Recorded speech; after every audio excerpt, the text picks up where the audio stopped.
let's talk about annealing. Okay, so here's the Ugly Annealer, designed in Australia, but it is manufactured in China. Right now I have 308 loaded into it. You'll see that there are shell or case holders for the various size calibers. This is 223, 556, and they're upside down so I can't read them all, but I have the 308 one mounted, installed here right now, and then a variety of other calibers up to Magnum. You do have to buy your own nozzle for fire. As you can see, I have one attached to a hose down to a 20-pound bottle. There's my dog's toy, by the way. You will obviously need a lighter. They supply you with a Allen wrench set. This is a 4mm Allen, and it does all the adjusting. You'll need a metal pot for the hot casings that come off, and something to keep from melting anything below if you're like me, and in this case it's sitting on a plastic table. I like to do this outside because it is burning gas, although I'm sure it's absolutely safe to do inside. There's my dog going by. So the annealer, in this case the Ugly Annealer, has this adjustable casing reservoir, and you can see you adjust the depth of the casings with this knob here. This goes in and out, and then this just removes the front plexiglass there, so it makes your cases easier to load.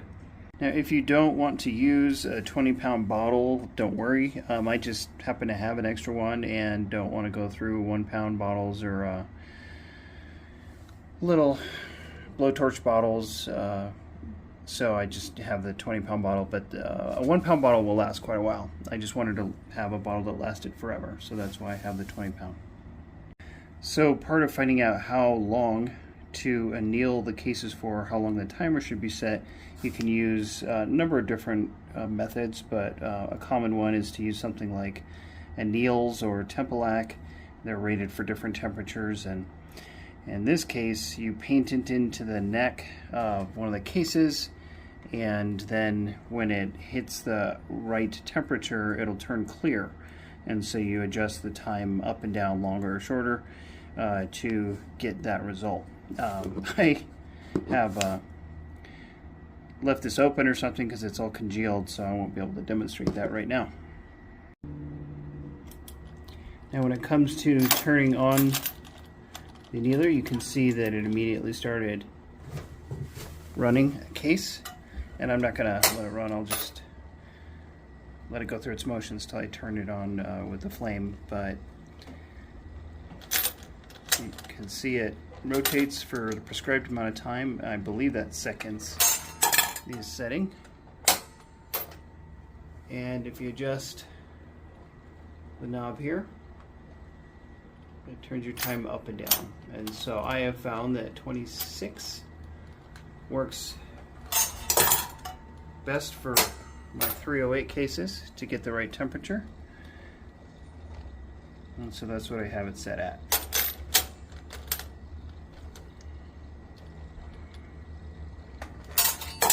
Okay, so we're going to get the gas started. First here, and then here. It does not take much at all.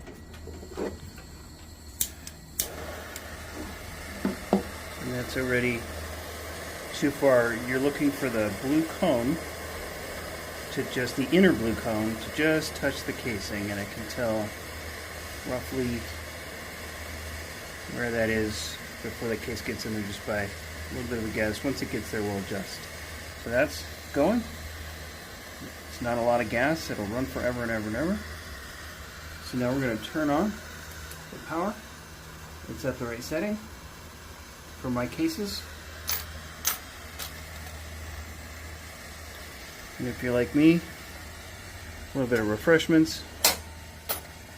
It's one of my favorite things to do, and as you can see, the inner blue cone is just touching the case neck.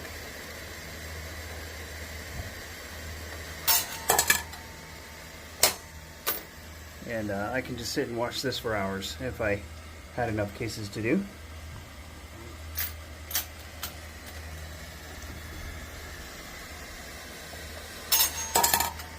And like I said, you're going to want a metal pot, so you don't want to put a plastic bowl here so they melt it. You can see the blue ring on the neck. Another thing about where to put the Tempolac is it's good to put some about halfway down the case neck to make sure it's not liquefying all the way down there, so that you know you're not running too hot all the way down the casing. You don't want to run heat too far down the casing and soften it up.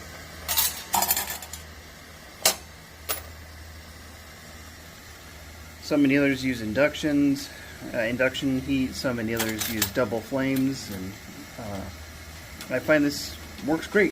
And when it comes to how long to set it, another method to determine length, in addition to the Tempolac there, is to do it in the dark. And some good guidance is to run it just long enough so that it just starts to glow red and then dumps off. So I've done that in the dark, and this is at a temperature where some of the cases glow and some of them don't, so I'm right on the line between, and it's just enough.